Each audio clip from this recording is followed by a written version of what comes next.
sont imposés sur le Canada, c'est sûr qu'il va y avoir des contre-tarifs, on nous l'a déjà dit.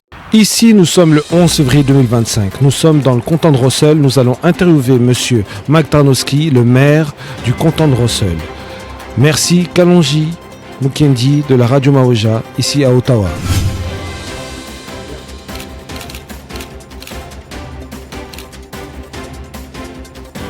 Radio Mawija FM. Abonnez-vous maintenant.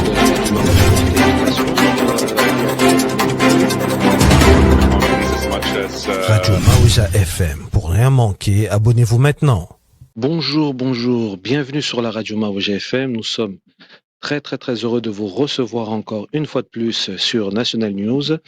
C'est un bonheur. Aujourd'hui, c'est un peu une édition spéciale. Nous avons, comme la fois passée, nous avons bien fait une très belle interview, mais aujourd'hui, on est vraiment dans son office. Vous verrez des images d'incrustation.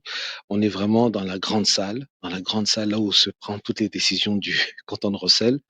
Et nous avons Monsieur Mike Tarnowski, qui est aujourd'hui officiellement le maire du canton de Russell. Bonjour, comment allez-vous? Bonjour Kalonji, ça va très bien. Je suis très heureux d'être ici avec vous dans cette chambre très importante ici dans la communauté de Russell. Merci. C'est vraiment un honneur. Vous savez que à travers la fois passée, nous avons fait une première interview pour l'année 2025, puisque depuis l'année 2025, vous n'avez pas fait encore de sortie médiatique. Et nous avons trouvé bon, puisque nous consultons, nous avons un peu on va dire les requêtes des résidents. Et on a pensé bon vous prendre. Donc on a fait une première partie, on l'a postée et il y a eu des demandes. Et oui, la deuxième partie, nous avons des questions. Alors nous sommes venus directement ici pour faire l'interview avec vous pour la deuxième partie d'émission. Alors, les résidents ont souhaité faire la deuxième partie, ont souhaité avoir la deuxième partie. Les résidents se posent beaucoup de questions actuellement. Beaucoup de questions au plan de vue politique nationale, les tarifs douanières. Bon, on va en parler. Alors déjà, premièrement, comment allez-vous? J'espère que vous allez bien. Tout va très bien. On a un beau début d'année, mais c'est vrai qu'il y a beaucoup d'enjeux en ce moment au niveau global avec la présidence de M. Trump qui vient de rentrer en poste et qui est en train de bouleverser vraiment tout ce qui est au niveau stabilité de notre côté certainement. Alors, c'est vraiment, et puis là, ce qui a enchaîné, bien sûr, les élections provinciales, la situation fédérale avec notre gouvernement en ce moment fédéral.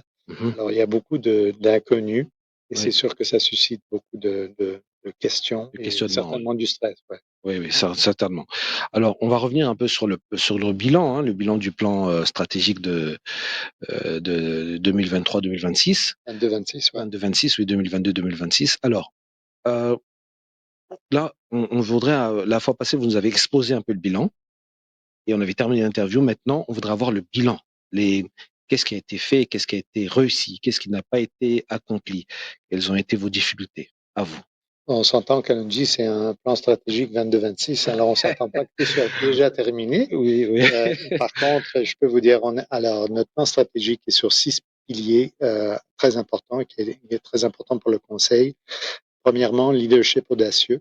Et je peux dire que sous ce thème-là, on parle du complexe récréatif qui a été entamé finalement après beaucoup d'années d'en avoir parlé. Alors, on est sur ce projet-là déjà. On en a parlé un peu déjà d'ailleurs. On est très content avec ça. Sur ce leadership audacieux et ce complexe récréatif, c'est le plus gros projet financier, le plus gros projet qu'on a jamais entamé ici à la municipalité. Et avec ça, on travaille très fort pour essayer d'avoir des octrois pour nous aider à financer. On a un bon plan de finances pour ce projet, mais on essaie d'avoir autant d'aide qu'on peut à ce niveau-là. Après ça, si on parle du deuxième pilier qui est innovation et collaboration, le mot collaboration pour moi est très clé et un bel exemple de cette collaboration justement était l'annonce récente de la nouvelle bibliothèque qui va être construite ici à Embrun. Et d'ailleurs, ça, c'est un projet qui était très important et très proche de mon cœur.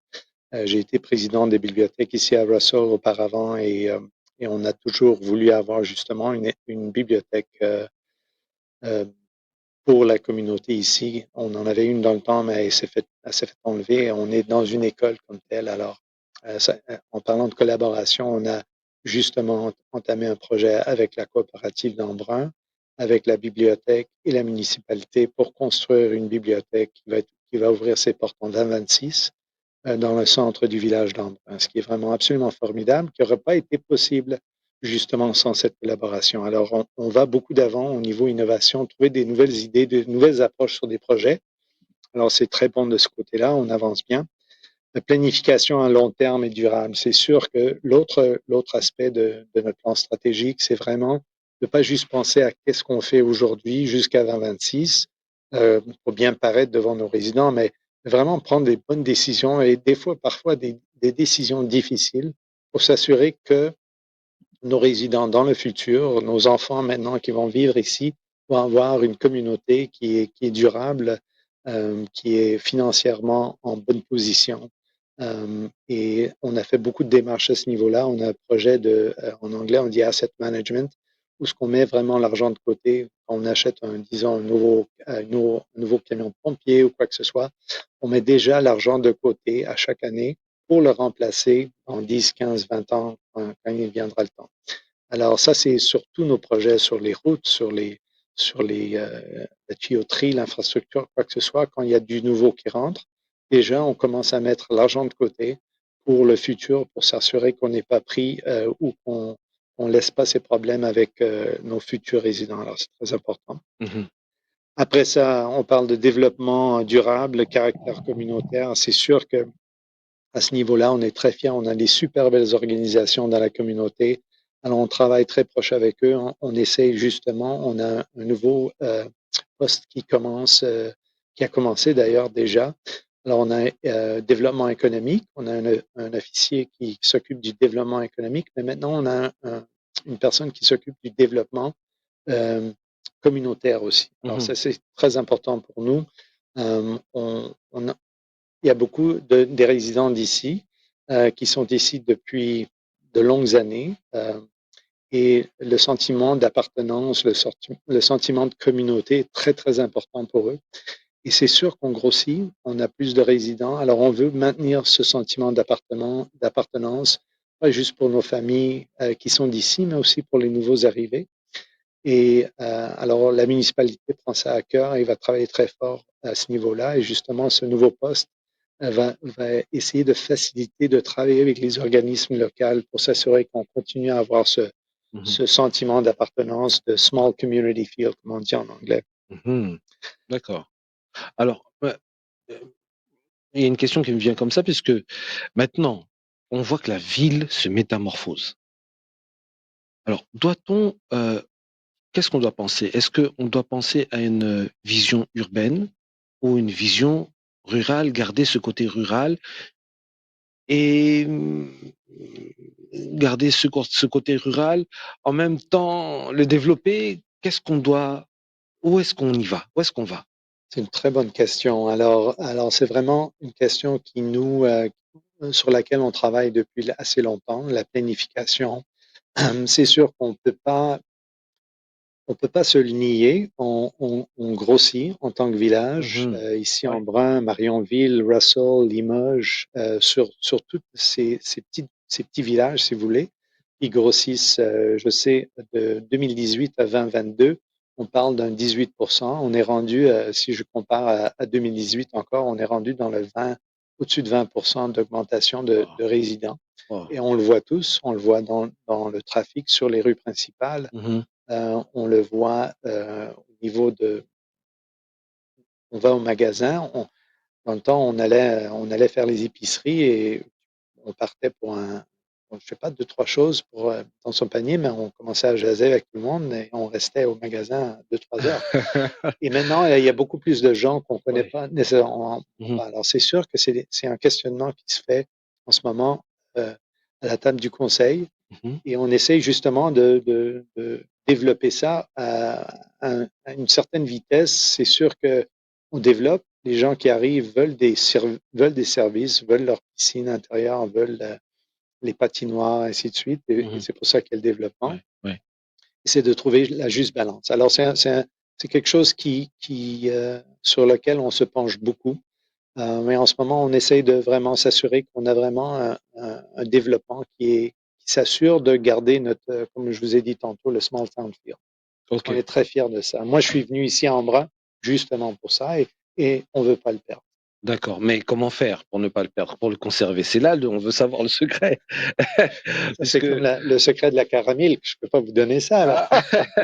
puisque tout le monde, la plupart des gens qui viennent ici, c'est vraiment pour ça aussi, c'est vraiment ça. Ils se posent des questions, est-ce qu'on va perdre ça? On sera comme des autres villes qui étaient, prenons bon, c'est pas péjoratif, mais prenons l'exemple de Orléans. Orléans, avant, c'était plus ou moins calme, mais d'un coup, c'est explosé. Est-ce qu'on va devenir comme ça ou on va arriver dans les temps à venir comment on peut, dites-nous un peu. Mais écoutez, moi, je pense que le secret, que vous m'avez posé la question, le secret de qu'est-ce qui rend nos villages small town feel, comme on dit en anglais, Ouais. c'est les personnes qui y habitent. Et comment qu'on fait les connexions pour s'assurer d'avoir ça et de continuer d'avoir ça, c'est vraiment en travaillant avec des organismes comme les Lions, le Club Optimiste, le Ok. Kin Club, et vraiment travailler avec eux pour s'assurer vraiment qu'on tisse cette connexion avec les gens Donc qui habitent conserver ici. le lien communautaire. Absolument, oui, Ok, ok. absolument. D'accord, je Ouais. comprends. Je comprends. Alors, aussi une chose, maintenant, on y est puisqu'il y a des questions qui nous frappent aujourd'hui, qui sont un peu d'ordre de questions nationales, mais avant ça, on veut savoir, Embrun, c'est vrai que le canton de Rossel, en fait, toutes ces villes se métamorphosent, mais on veut savoir les atouts du canton de Rossel, ses richesses. Qu'est-ce qu'elle a de puissant? Oui, bonne question, mais c'est facile à répondre quand même. Ça, c'est les gens qui y habitent. Ça, je peux vous le dire tout de suite. Mhm, On a vraiment une communauté qui est assez intéressante. On a une belle communauté bilingue où le français et l'anglais maintenant sont balancés. Dans le temps, surtout le village d'Embrun, c'était français à 100% et mhm, Russell anglais à 100%. mhm. On voit maintenant vraiment une balance qui arrive et comment les gens interagissent ensemble. Moi, je trouve ça absolument génial. On a deux enfants qui sont nés ici, qui sont élevés ici, qui sont complètement bilingues et c'est à cause de l'environnement qu'on a. Alors, ça, d'après moi, c'est vraiment spécial et je suis très, très heureux d'avoir tombé sur Embrun dans le temps pour avoir ça pour ma famille. Alors ça, je pense que c'est un atout. C'est les gens d'ici qui vraiment qui font de notre communauté vraiment quelque chose de spécial. Sur les gens, avec les gens, quand on parle des gens, on parle de justement ces organismes que je vous ai parlé. Ça, c'est où ce que le monde donne leur temps, sont des volontaires, font du bénévolat et redonnent à la communauté. Et ça, moi, j'ai habité à Montréal, j'ai habité à Ottawa, j'ai habité à plusieurs villes dans l'Ouest canadien aussi. Mhm. J'ai jamais vécu ça autant que je vis ça à tous les jours depuis que je suis arrivé ici en 95. Ok. Alors, d'après moi, c'est très, très important. Écoute, et je dois dire, au niveau physique, Mhm, c'est sûr qu'on n'a pas de beau lac ou quoi que ce soit, mais on a la New York Trail mhm. qui amène Russell et Embrun ensemble. C'est sûr, il y a Marionville et Limoges aussi, mais cette trail extérieure, je pense que c'est un élément rassembleur aussi pour notre communauté et c'est quelque chose qui attire beaucoup de monde. On a un beau musée à Russell qui attire aussi du local et maintenant on a un groupe ici à Embrun qui est en train de développer quelque chose de similaire. On est super excités, ils viennent de recevoir des octrois.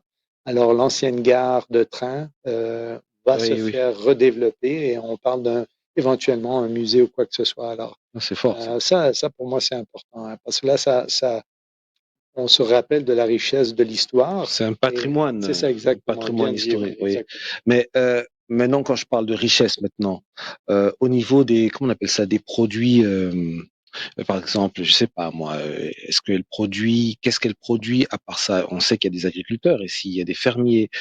Quelle est la richesse aussi dans ce sens-là aussi? C'est sûr, la municipalité est vraiment basée autour de l'agriculture. Ça ne change pas. Mhm, Je sais qu'il y a des inquiétudes en grossissant qu'on pense qu'on se détache de ses racines, si on peut dire. Mais je crois pas. Je crois que c'est l'agriculture reste au centre quand même de la municipalité, de ce qu'on est, de ce qui coule dans le sang, si vous voulez, de la Mhm. municipalité. Ok. Par contre, il faut se dire, on a beaucoup de gens qui restent ici, qui travaillent à l'extérieur, qui travaillent à Ottawa, qui maintenant font du télécommute. Alors, il y a quand même une grosse population qui se développe à ce niveau-là. Mhm. Et aussi au niveau si on parle de cette richesse, comme vous dites, il faut pas se le cacher. On a quand même un projet d'un parc industriel assez intéressant qui grossit maintenant, Mhm. grossit d'une façon responsable. Mais ce qui nous aide beaucoup, c'est premièrement, ça crée des emplois. On a des nouvelles compagnies qui veulent venir ici à la municipalité. Ça crée des emplois et ça, ça aide sur notre assiette fiscale au niveau des impôts. Alors ça, c'est intéressant aussi. Alors on travaille là-dessus justement. C'est quand même un projet important pour nous. D'accord. On vous avez parlé de bilinguisme tout à l'heure, de bilinguisme, mais apparemment, les francophones se, les francophones, les franco-ontariens se posent des questions sur la signalisation, sur les signalisations, c'est-à-dire les panneaux, ainsi de suite. Ça, c'est les doléances, hein, les requêtes que je prends, que je remets. Ils se demandent pourquoi il n'y a pas assez de bilinguisme dans les panneaux de signalisation. De signalisation. Enfin, ça, il faudrait. C'est une bonne question qui me prend en surprise ici. Moi, je vais te dire, Oui. tout ce qu'on fait ici à la municipalité, Oui. c'est 100% français-anglais. Mhm. Il y a certains rapports, disons, peut-être, qui ont été écrits en anglais, mais si on se fait poser la question et il voudrait l'avoir en français, on va trouver une façon de le faire. On essaie de gérer vraiment le coût qui vient à ça, mais en priori, tout ce qu'on fait, c'est à 100% bilingue. Alors D'accord. ça, c'est déjà important. Au niveau de la signalisation, des panneaux de signalisation, ce qu'on fait ici à la municipalité, d'après moi, c'est déjà bilingue. Et si c'est pas bilingue, c'est possiblement que ça vient de la province, mais ça, il faudrait que je vois ça de plus clair parce que je ne Oui. suis pas sûr exactement. Mhm. Parce que à part de la signalisation sur les routes, on parle de signalisation pour des entreprises ou quoi que ce soit. Et à ce niveau-là, je ne vais pas embarquer dans la discussion parce que là, D'accord, ça, il d'accord. y a un petit peu d'histoire là-dessus. Oui, c'est vrai. Mais tout ça pour dire que en tant qu'entreprise, je suis un privé et je dois avoir un certain montant de décision à ce niveau-là. Euh, Mhm. je vais laisser ça là. D'accord. Alors, on y va sur des questions maintenant plutôt nationales. J'aurais voulu mettre un élément, mais bon, on va voir si je pourrais le mettre tout à l'heure. Mais alors, j'ai écrit quelque chose hein, pour que vous puissiez un peu comprendre mon annonce. Hein. Alors, là, on va parler de la question qui fâche, de Monsieur Trump qui a imposé ses 25% dans les tarifs douanières. Ce n'est pas la première fois que Monsieur Trump impose des droits de douane sur l'acier et l'aluminium provenant du Canada. Il l'avait déjà fait en mars 2018, lors de son premier mandat. Le Canada avait d'abord bénéficié d'une exemption de ces tarifs, mais avait finalement été frappé par les droits de douane le 31 mai 2018. Ottawa avait répondu par une série de contre-tarifs douaniers sur des produits américains comme le jus d'orange de Floride. Près d'un an plus tard, le 17 mai 2019, la Maison-Blanche avait annoncé qu'un accord avait été conclu pour empêcher les hausses des approvisionnements en acier et en aluminium du Canada et du Mexique, mettant ainsi fin au conflit commercial. Donc on parle de le fameux accord qu'ils avaient AQUM, c'est comme ça C'est qu'on ça. appelle l'accord de Mexique, Canada et États-Unis, qui était normalement le d'après la presse, qui était le meilleur contrat signé, le meilleur accord signé de l'histoire. Je vois que t'as la trempe. Et maintenant, on revient maintenant en 2025. Le gouvernement Trump est au pouvoir et d'un coup, il change. Ben, il revient encore sur ça. Il revient sur les 25%. Alors, Quel sera l'effet sur l'économie canadienne et sur la vie quotidienne des habitants du canton de Russell au droit de douane de 25% imposé sur l'acier et l'aluminium par le gouvernement Trump? À vous. Alors, spécifiquement sur l'acier et l'aluminium ou Oui. sur ce qui va suivre? Bon, on y va sur ce qui a été, il y a des décrets qui ont été signés, on va sur ce qui a été déjà signé, mais comme je sais que vous avez une expérience là-dessus, on peut aller sur ça. Ce serait intéressant aussi de creuser un peu en vous pour savoir qu'est-ce qui va suivre. On y va. Ben, premièrement, ce qui est important pour la municipalité ici en ce moment et au niveau du conseil, nous, on regarde tout à un niveau stratégique, c'est-à-dire, on regarde pas juste qu'est-ce qui se passe dans les nouvelles aujourd'hui, mais qu'est-ce Mhm, qui se passe dans les prochains mois, dans la prochaine année, quoi que ce soit. exactement. Et il faut être prêt pour ça. Alors, qu'est-ce que ça veut dire pour nous, pour les résidents ici? On est en ce moment sur un gros projet, le complexe récréatif en plein développement. C'est un projet qui devrait en priori se terminer en 2026.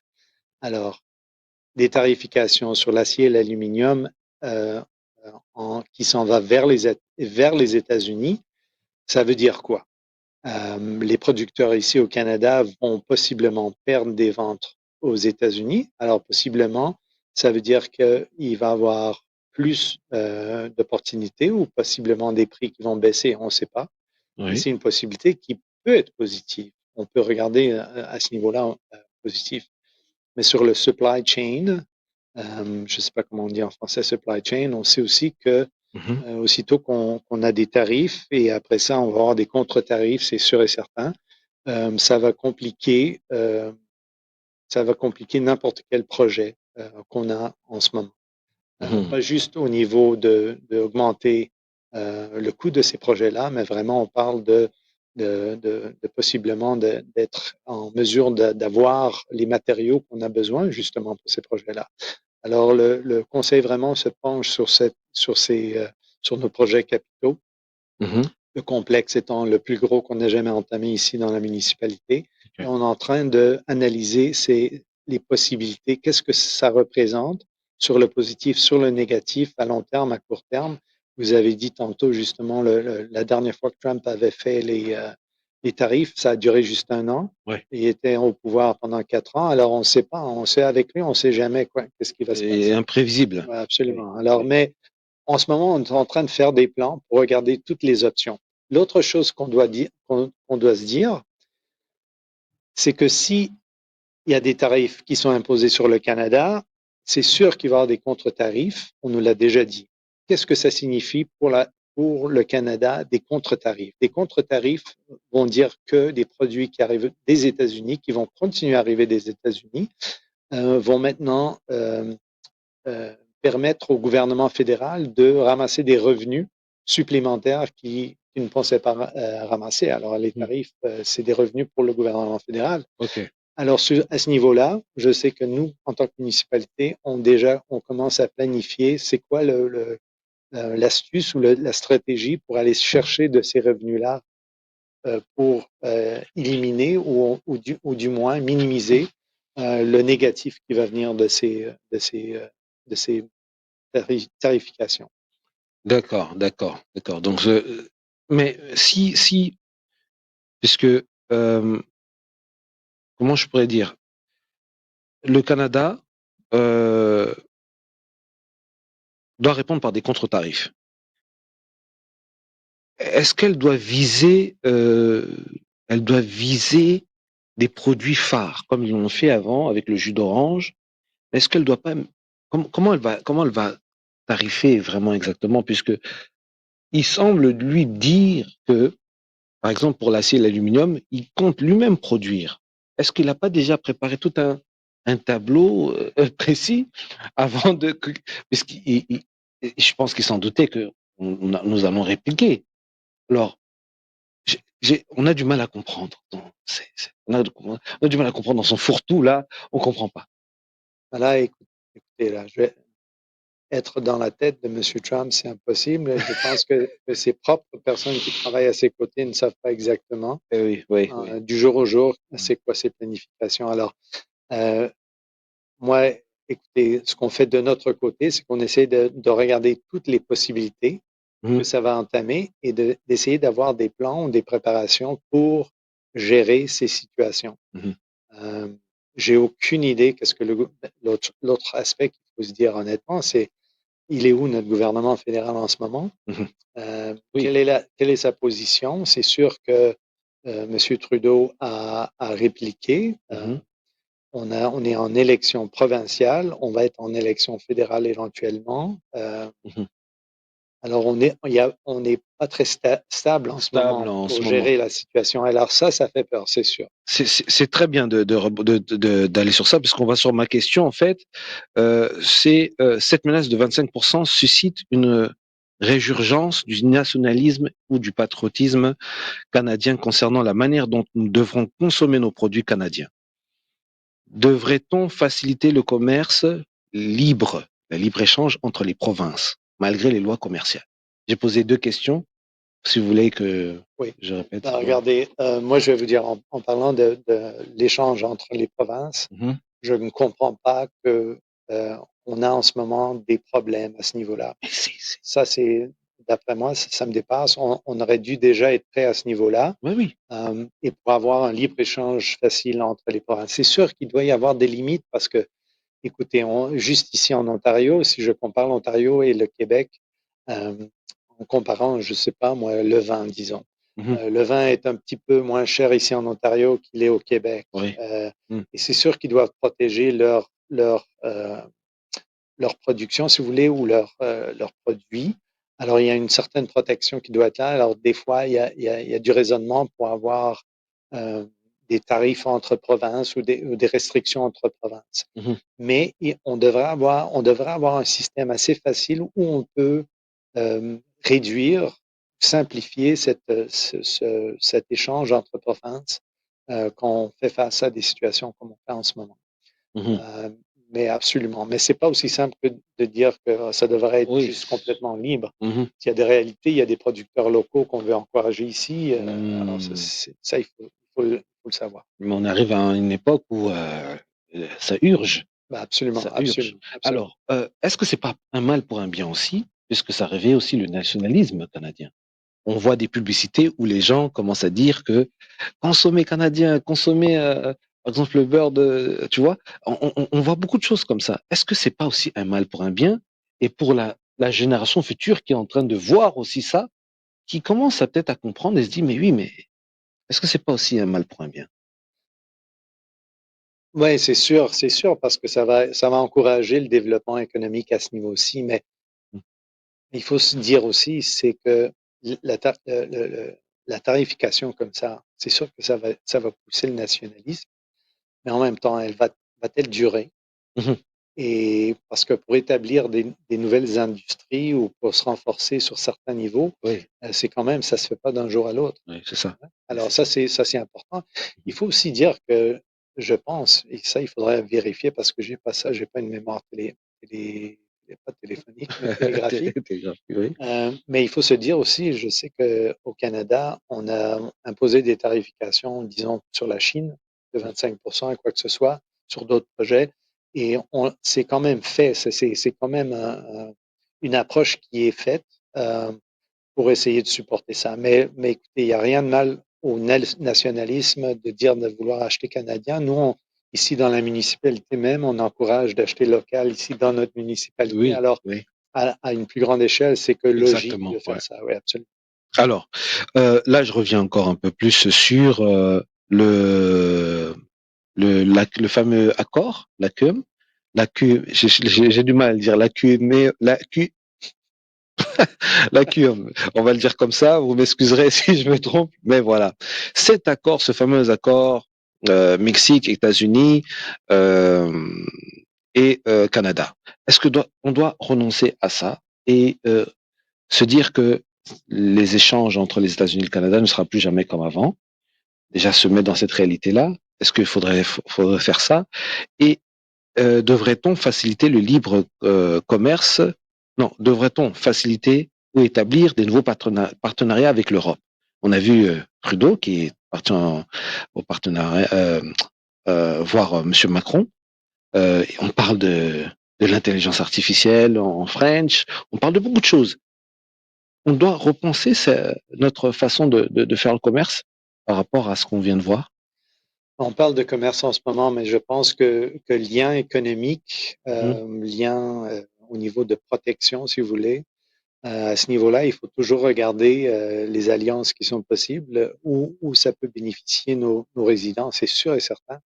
En ce moment, si vous regardez l'accord qu'on avait avec les États-Unis et le Mexique, euh, c'était un accord qui a été rédigé avec M. Trump ok. dans son premier instant, et il disait que c'était le meilleur accord qui a jamais été pris, mais là, apparemment, il n'est Ouais, pas assez bon, il va nous le changer. voilà, voilà, voilà. Alors, il faut vraiment être prêt pour ces choses-là. Moi, je pense que l'Union européenne, Mhm, euh, c'est un endroit, il faut aller regarder les options, les opportunités pour les Européens et aussi pour nous.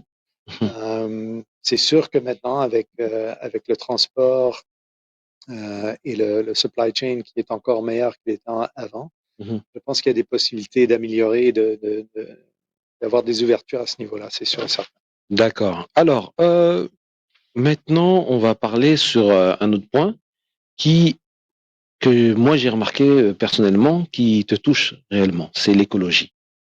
Je sens que j'ai vu à travers plusieurs actions qui ont été mises en place sur le canton de Rossel au niveau de l'environnement, le climat, c'est quelque chose qui te touche beaucoup.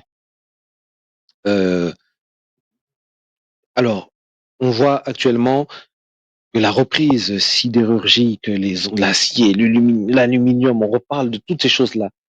N'a pas tel un impact aujourd'hui sur tout ce qui est écologie, tous les programmes qui ont été développés? Comment Oui, ça va se passer? oui, absolument. Mais si on regarde encore ce qui se passe aux États-Unis en ce moment, où ils sont en train de flancher tous les projets qu'il y avait au niveau de l'environnement, euh, je pense ils s'enlèvent des accords sur l'environnement qui avaient été établis. Ça fait peur beaucoup parce qu'on voit, écoute, ce qui se passait en Californie avec les feux, avec les situations, là, avec les ouragans et quoi que ce soit. On voit que Mhm. l'impact est là, Réel, est ouais. réel absolument, et va Hmm. continuer à s'empirer. Oui. Euh, et, on, et je pense que maintenant, il y a, surtout au sud maintenant, on se met la tête dans le sable et on dit, on double down Mhm. sur ce qu'on faisait dans le passé, Mhm. pour essayer pour l'économie, mais on pense pas au futur, on pense pas au futur, aux générations futures. Et ça fait peur beaucoup parce que, écoutez, les États-Unis, c'est quand même gros Mhm. et ça représente beaucoup. Là, on parle de je pense 350 millions de personnes. Ouais. Alors, ça fait peur énormément. Et nous, on se dit, qu'est-ce qu'on peut faire de notre côté? On continue à travailler, à pousser dans notre direction, mais c'est décourageant un peu, c'est sûr et certain. Et ça a un impact.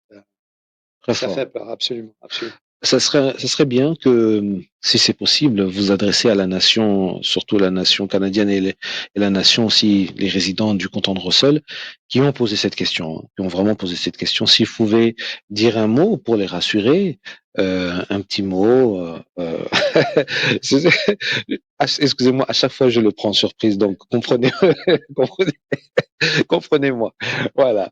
Alors, un petit mot, même en anglais ou en français, quand même, et puis on va revenir sur quelques questions. On aura bientôt terminé. Ouais. Oui, Tout ce que je peux dire à nos résidents, c'est oui. sûr qu'on n'a que le contrôle finalement dans nos limites de la municipalité. Je peux vous assurer que pour nous, l'environnement reste clé. D'ailleurs, je suis heureux de dire qu'au mois d'avril, on commence notre programme de compostage qui a été, quand on faisait l'élection, qu'on allait de porte à porte, qui était vraiment un thème qui était très important pour nos résidents. Mhm, Alors, on est très fiers de commencer ça ici. On continue à aller de l'avant sur tous nos projets sur l'environnement, euh, euh, en sustainability et quoi que ce soit. Et ça, it will continue to be a priority for our community, for our council, to maintain that. C'est pas toujours évident au niveau des coûts que ça ramène. Des fois, c'est beaucoup plus facile et moins cher de pas penser à l'environnement, mais le problème, c'est qu'à long terme, À long terme, les C'est impacts ce qu'il y a de seront. plus irresponsable à faire. On Oui, s'en- oui, oui, oui. Et avez-vous peur un peu pour le futur de vos enfants, le futur des jeunes générations qui vont arriver, quand vous voyez un peu ce qui peut arriver plus tard?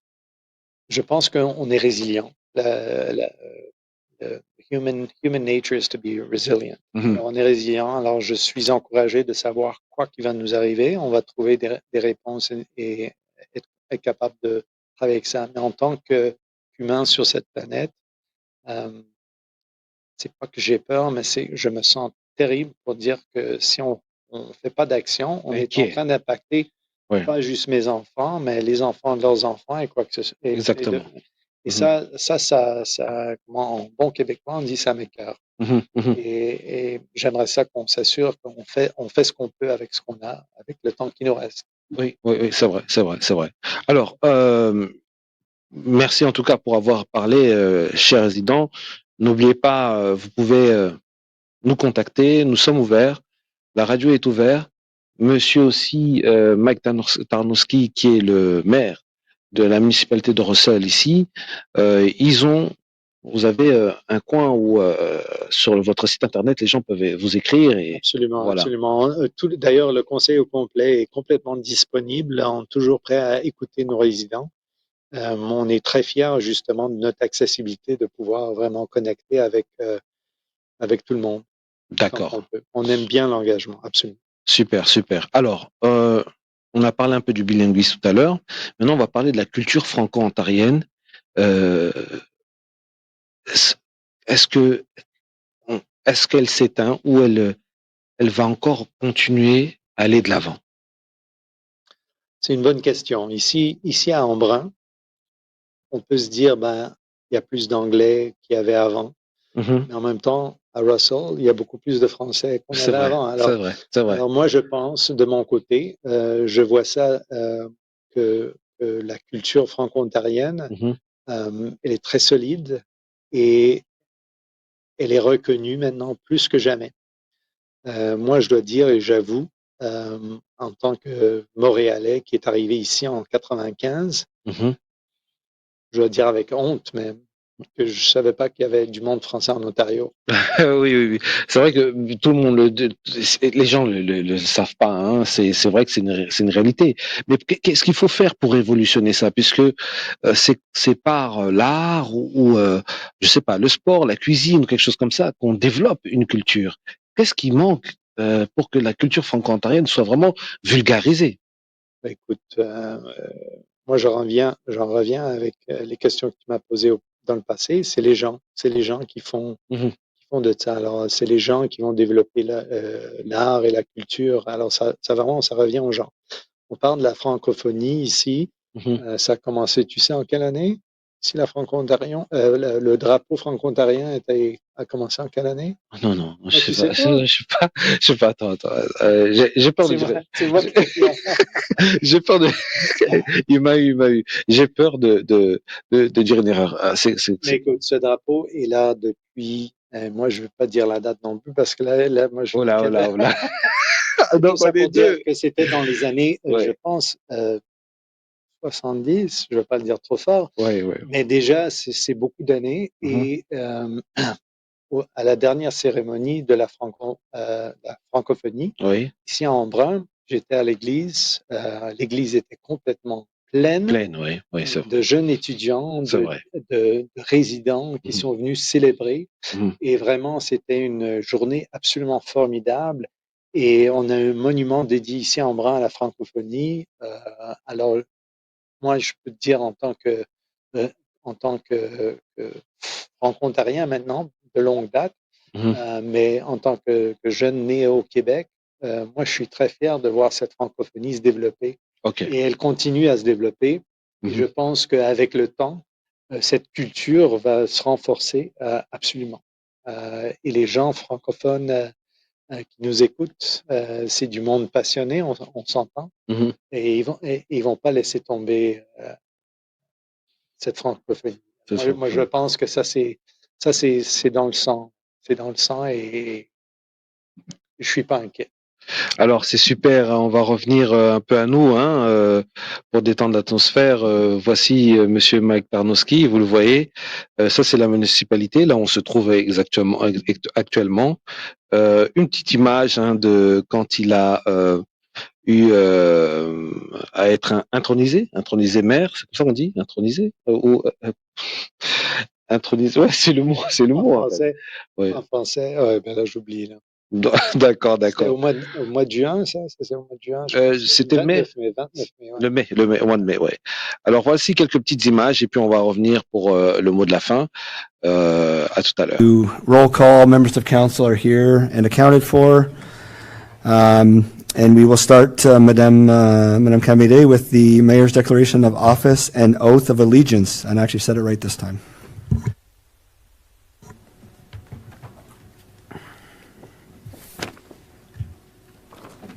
Thank you, Mr. Mayor. So, Mr. Mike Tarnowski, we have the Bible and your declaration of office. Merci beaucoup. I, Mike Tarnowski, having been appointed to the office of the mayor in the township of Russell, do solemnly swear and declare that I will truly, faithfully, and impartially exercise the office to my best knowledge and ability. I have not received and will not receive any payments, reward, or promise thereof for the exercise of this office in a biased, corrupt, or in any other improper manner. I will disclose any pecuniary interest, direct or indirect, in accordance to the Municipal Conflict of Interest Act. I will be faithful and bear true allegiance to His Majesty King Charles III, and I make this solemn promise and declaration conscientiously, believing to be true and knowing that it is of the same force and effect as if it was made under oath.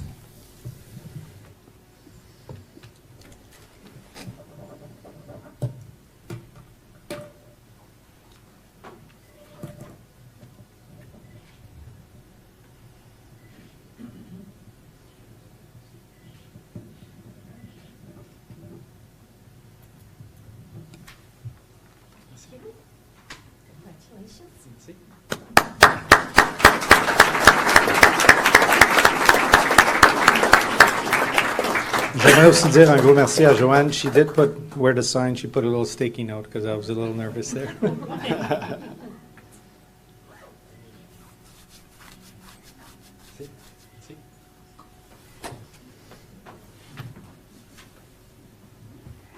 C'est bon?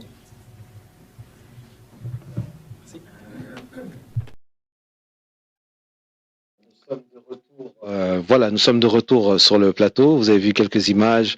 C'est vraiment magnifique. C'est toujours c'est des moments d'émotion, hein, ça. Hein. Ah, absolument, absolument. Alors, à chaque fois, je l'ai posé même la première fois, mais c'est quand même de conseiller jusqu'à maire. Et maintenant, là, vous voyez maintenant, vous avez une nouvelle, comment dire ça, une, un nouveau, comment dire, c'est une nouvelle vision. On va dire une vision de plan d'ensemble maintenant.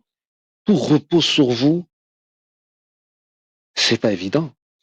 Bon, on s'entend que je suis un résident comme n'importe quel autre résident. Ouais. Je suis quelqu'un qui est Mais en termes de impliqué. responsabilité, c'est ça. On y va le jour le jour. Il y a beaucoup à apprendre, c'est sûr et certain. Même en tant que conseiller de 2018 jusqu'au mois de mai, c'est différent, absolument. Oui, oui, absolument, parce que là, on regarde, il y a tous les projets. Alors, moi, je suis au bureau où je travaille sur, justement, on en parlait aujourd'hui, je travaille sur quelque chose de la municipalité près de 7 jours sur 7. Parce que si c'est pas un projet ou une réponse à un résident, il y a toujours quelque chose. Et alors, on commence à connaître beaucoup mieux tous les sujets et toutes les situations qui se passent et tous les différents points de vue et quoi que ce soit, mais ça prend un peu de temps, c'est sûr et certain. Mais là, je commence à être de plus en plus confortable avec ça. Ah. En passant, je voulais juste corriger un petit quelque chose sur le drapeau franco parce que j'y pensais pendant l'image. Ça, j'avais dit 76, et c'est 1975, le 25 septembre, la journée franco le 25 septembre, mais c'était 1975 Alors, déjà, de 75, on est en 25, alors ça fait 50 ans. 50 ans, waouh. Et Ouais. si on regarde où on était, je pense que ça a commencé à Sudbury, en Ontario, où est-ce qu'on était dans le temps, où est-ce qu'on est en ce moment. C'est Je pense que la francophonie, c'est développé, elle oui. est en bonne santé. Ouais. Ouais, mais c'est vrai, c'est vrai, c'est vrai, c'est vrai. Merci en tout cas pour ça. Voilà, c'était quand même la fin de l'émission. Nous avons parlé quand même de pas mal de choses qui touchent, qui peut impacter en fait les politiques, enfin les politiques extérieures, qui peut impacter aussi le Canada, le Canadien, les résidents.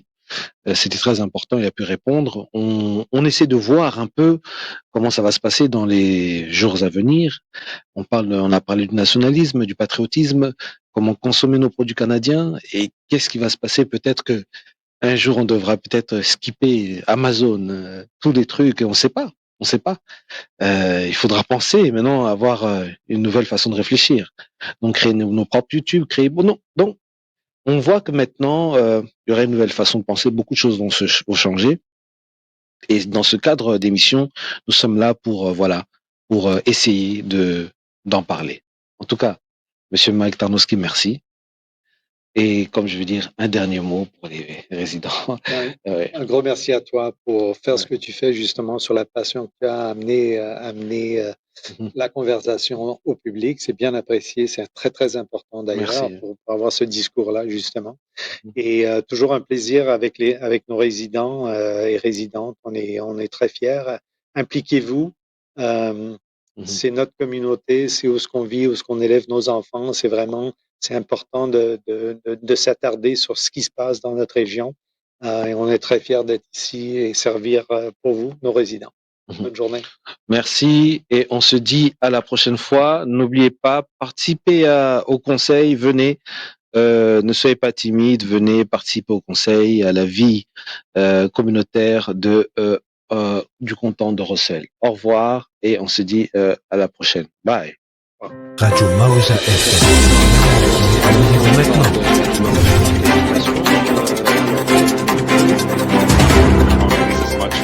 Radio Mausa FM. Pour rien manquer, abonnez-vous maintenant. Bonjour, ça va bien? En forme? Écoute, je vais te montrer. C'est ici normalement que je siège. J'ai mon maillet quand on parle trop fort. Et je dois demander que les gens m'écoutent. J'ai aussi ma chaîne de fonction qu'on appelle. Et il y a beaucoup de gens qui appellent ça le bling, qu'on porte quand on est en réunion officielle. Alors je ne vais pas la mettre en ce moment parce que c'est juste pour les réunions officielles. Et ensuite, à chaque côté, on a deux conseillers en ce moment ici. Alors on a le conseiller Armstrong, le conseiller Lauren qui est ici, conseillère Deacon et conseiller Lalonde qui siège à mes côtés. Et c'est tous ensemble qu'on représente le conseil et les décisions viennent du conseil. Ça, c'est intéressant. Je vais te montrer aussi un petit peu d'histoire. De ce côté, on a le mur des maires qui étaient ici avant moi. Ici sur le mur, tous les maires qui ont passé avant moi. Et ma photo qui a été rajoutée, la photo du conseil qu'on a en ce moment. Et on a commencé il n'y a pas longtemps. On a commencé avec en mettant la photo d'un ancien directeur qui était ici pour très longtemps, qui a fait beaucoup de différences. Et maintenant, on va commencer à mettre leurs photos aussi en reconnaissance de leur travail et de leur leadership aussi. Alors, un petit peu d'histoire pour vous. Monsieur Pierre Leroux. Et là, on peut voir qu'il était là vraiment de 2014, je pense, 2014 à 2024. Alors, il a fait 10 ans en tant que maire, a fait beaucoup de beau travail pour notre communauté. Et là, on essaie de continuer dans ses pas. D'accord. Et vous êtes où? Ben là, c'est ma photo sans barbe. Voilà. D'accord. Et ça, c'est la photo du conseil en ce moment, qui est toujours ici. Et d'ailleurs, cette photo-là est à l'avant, sur la porte, pour démontrer aux gens de notre communauté quand ils arrivent pour voir. Et là, il faut s'excuser parce qu'on avait des réunions ici. Alors, c'est pas aussi organisé que c'est normalement, mais en priori, ça, c'est la salle de conseil, la salle de la communauté, où les décisions sont prises de la part du Conseil. Merci. Plaisir.